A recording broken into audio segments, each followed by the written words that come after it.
ধর্ম ও সংস্কৃতি অনুযায়ী মানুষের মৃত্যুর পর তার মরদেহের শেষকৃত্য করা হয়। তবে আপনি যদি শোনেন মৃত্যুর পর মরদেহ কফিনে করে পাহাড়ে ঝুলিয়ে রাখা হয়, তাহলে কি বিশ্বাস করবেন? অবিশ্বাস্য হলেও সত্য, মৃতদেহ দাহ বা মাটিতে সমাহিত করা নয়, কফিন পাহাড়েই ঝুলিয়ে রাখে ফিলিপাইনের একটি উপজাতি। তাদের শেষকৃত্যের সেই রীতি সামাজিক যোগাযোগ মাধ্যমে ছড়িয়ে পড়তেই নেটিজেনদের মধ্যে শুরু হয়েছে নানা আলোচনা সমালোচনা। মৃত্যুর পর শেষকৃত্য কিভাবে সম্পূর্ণ হবে তা নির্ভর করে পরিবার ও সংস্কৃতির উপর। ফিলিপাইনের প্রত্যন্ত গ্রাম সাগাদায় বাস করা ইগোরোট আদিবাসীরা মেনে চলছে ব্যতিক্রমী এক প্রথা। সেখানে কেউ মারা যাওয়ার পর কফিনে পুড়ে ঝুলিয়ে দেওয়া হয় পর্বত বা পাহাড়ের গায়ে। আগে থেকে জানা না থাকলে হঠাৎ পর্বতের গায়ে এভাবে শত শত কফিন ঝুলতে দেখে যে কেউ আতঙ্কিত হতে পারেন। শুনে অবাক হবেন যে এই গোত্রের মানুষেরা নিজেরাই কফিন বানিয়ে একপাশে নিজের নাম লিখে দেন।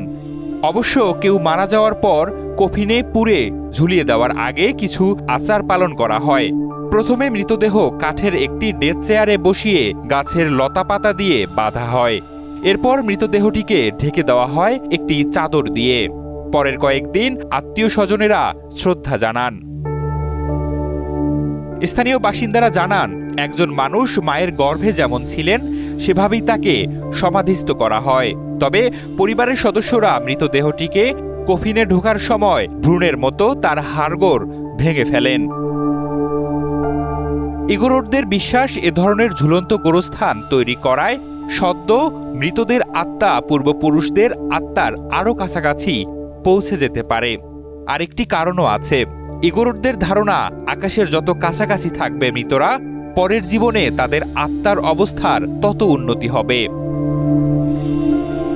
ইগোরোট উপজাতির মৃতদের কফিন ঝুলিয়ে রাখার বিষয়টি আপনাকে চমকে দিলেও এটা কিন্তু পৃথিবীতে একেবারে বিরল নয়। চীন আর ইন্দোনেশিয়ার দুর্গম পাহাড়ি কিছু অঞ্চলেও একসময় এভাবে মৃতদের কফিনে পুড়ে ঝুলিয়ে রাখা হতো। ওইসব জায়গায় ওই রীতির চল বন্ধ হয়ে গেছে বহু আগেই, তবে সাগাদাতে এটি অব্যাহত আছে। এখানে যেসব কফিন আছে সেগুলোর মধ্যে শতবর্ষী কিংবা আরও বেশি বয়সের কফিনও দেখতে পাবেন। তবে এটা ঠিক পুরনো দিনের তুলনায় এখন সাগাদার পাহাড়ে ঝুলন্ত কফিনের সংখ্যা কমেছে। তবে ঐতিহ্যগতভাবে প্রথাটি এখনই বন্ধ হওয়ার সম্ভাবনা কম, কারণ এখনকার প্রজন্মের ইগোরোটরা এভাবে প্রথা অনুযায়ী মৃত্যুর পরে ঝুলন্ত কফিনে আশ্রয় নিতে আগ্রহী।